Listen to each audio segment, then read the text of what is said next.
Today we have the A91 Supra and the Nissan Z, both of which are manual and rear-wheel drive. It's the battle between two iconic engines, the VR30 and the B58. Two thrilling legendary machines designed for the same purpose of delivering the most adrenaline-filled driving experience.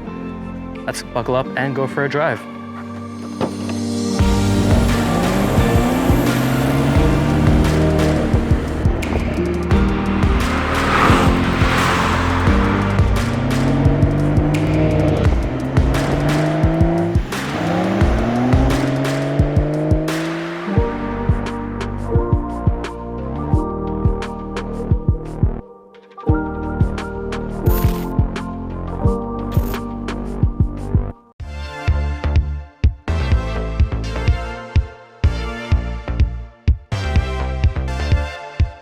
All right, let's start off with the Z. Right off the bat, we have 400 horsepower and 350 pound-feet of torque from a twin turbocharged VR30. It's a 3.0 liter V6, and this thing is quick.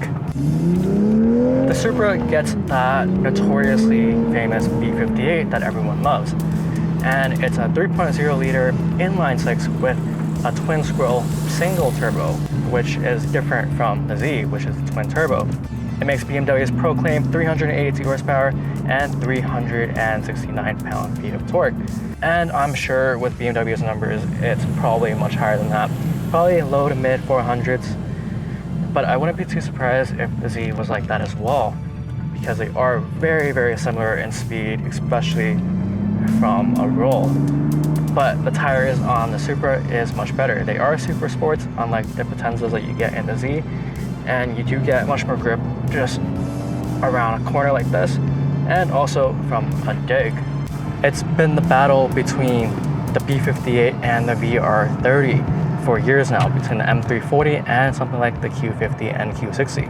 But they finally put it in much more fun and lightweight cars, like the Z and the Supra. The Z definitely does feel more punchier because of that boost lag. You step on it, and then you get thrown back in your seat. Unlike the Supra, which has a more linear power band, so you don't really feel like you're getting thrown in your seat as much. Which might not be as fun, but I think the Supra might be the better option for the track. Let's put away the specs for a second and do a 0-60 run. Let's do a quick launch. We have it in sport traction, and that thing gets going, and it sounds freaking amazing, especially that turbo when you're about to shift.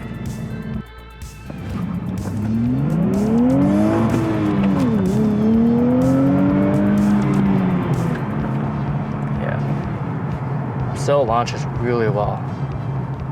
I gotta say that these tires aren't nearly as good as the Supra tires. They are Bridgestone Potenzas, and I think it's one of the biggest letdowns of this car.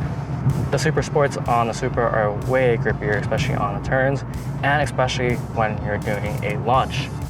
In terms of transmission though, this is a little more engaging and notchy than the Z. I think you can feel the road a little bit more through the palm of your hands when you're just holding this transmission. The gear throws are a little bit shorter, but the clutch travel is much longer. It's not as short as the Z, but I like how it's nicely weighted. The Z isn't far behind. You do get this very notchy transmission. The clutch travel is much shorter than the Supra. Both cars do get rev match, and it works pretty well. But to deactivate the rev match in the Z, you just press the little button down here, unlike the Supra where you kind of have to dig through the menus for it. The Z does get a mechanical limited slip differential, only if you got the Proto or the Performance like the one we have today. The ride is definitely a lot comfier than the Supra. It feels like a normal daily car when you're just driving like a normal person. It's nice and firm around the corners, but the weight distribution on this thing is 56% in the front and the rest is in the back, unlike the Supra, which is about 50% in the front. But still, this thing rotates very well around here. You can just feel that rear end just guide you in place. The Supra does get a limited slip differential no matter which trim you pick it in. Either you get the 2.0 liter inline-4, automatic or manual, you will have a limited slip differential, which is very important for a sporty rear-wheel drive car. And I will say, the B58 doesn't put you in your seat as much because there's less boost lag. It's much more linear power band, which is great for like the track where you always want to have power on demand. Whereas the VR30, where you kind of have to wait a little bit for that boost to come in, and this LSD really gets you around these corners.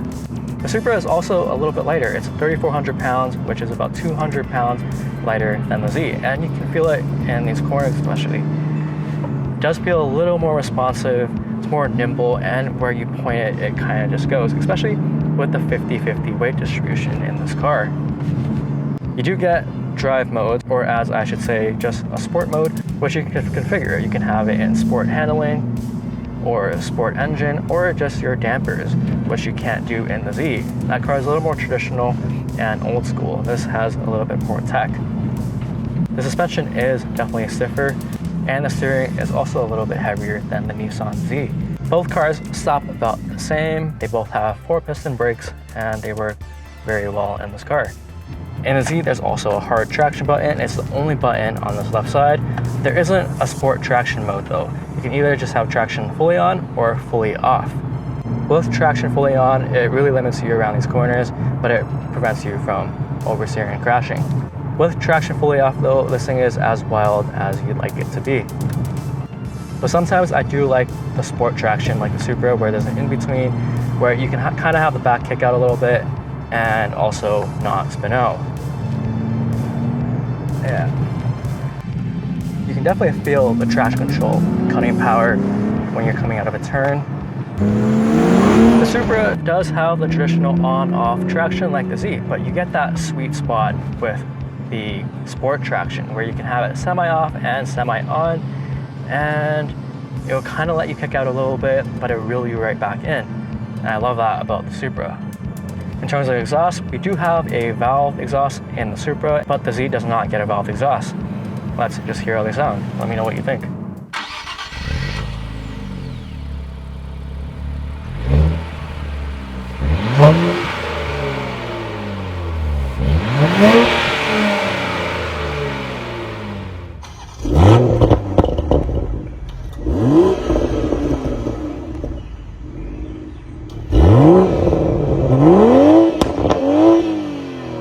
The Z sounds much more tame.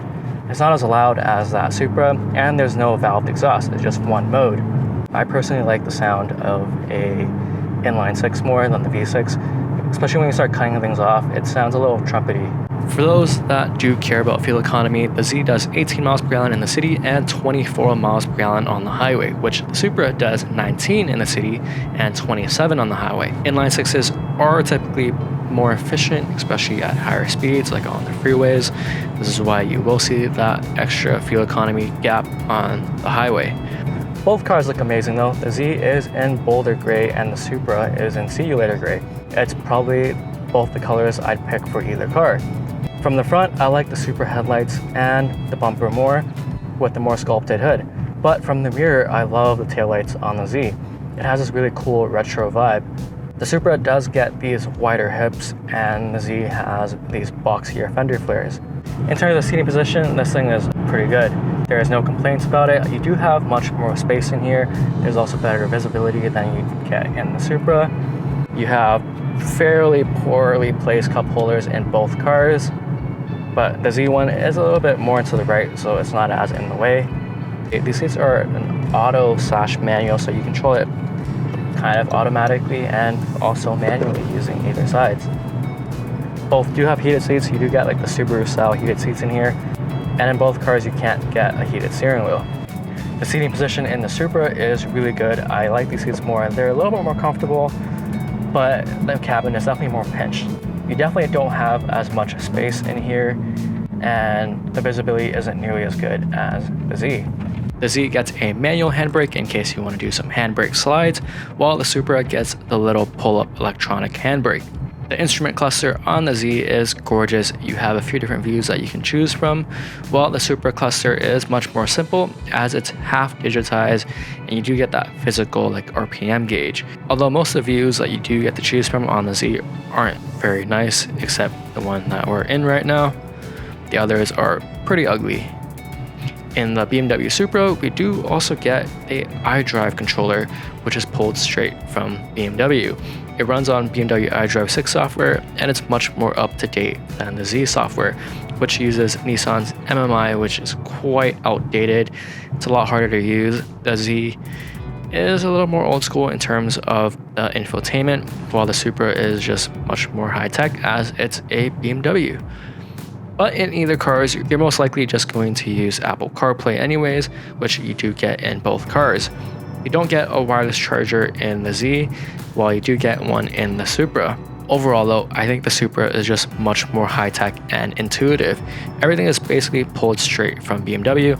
Infotainment is better. The Toyota Connected app is really good because it's the same app that BMW uses.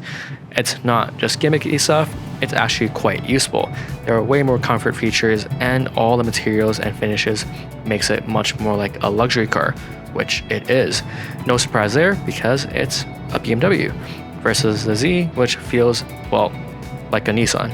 The trunk of the Z has significantly less space than the Supra, which is way deeper, and you can fit a full-size golf bag in the Supra, whereas the Z I wouldn't even attempt. All this makes daily living with the Supra much more viable. It's more comfortable, and it's up to date with tech and features, which makes it more future-proof. The Nissan Z brings a lot to the table because it's priced at just 59,000 Canadian dollars, with the Supra Manual, which is the A-91 today, being priced at $72,000. That's more than a $10,000 price gap. The Nissan Z is tuned more towards street comfort and less so for setting lap times, but there's more cabin space and it's just a better touring car.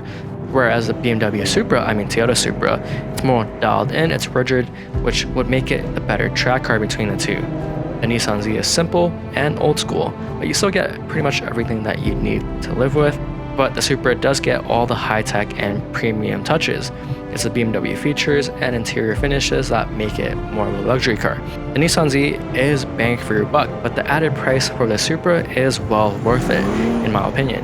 And if I'm being completely honest, I take the Supra because it's just a better sports car. You really get what you pay for. These iconic sports cars are poised to redefine the driving experience, setting new benchmarks for power, agility, and sheer driving pleasure. And they are both probably the best rear-wheel drive, turbocharged, manual, two-door coupe cars that you can buy under 75,000 Canadian dollars. As much as the two groups of owners would love to bash each other all day about the VR30 and the B58, they're both a dying breed of car. Manual, petrol engine, it's not just the Z versus Supra anymore, it's us against them.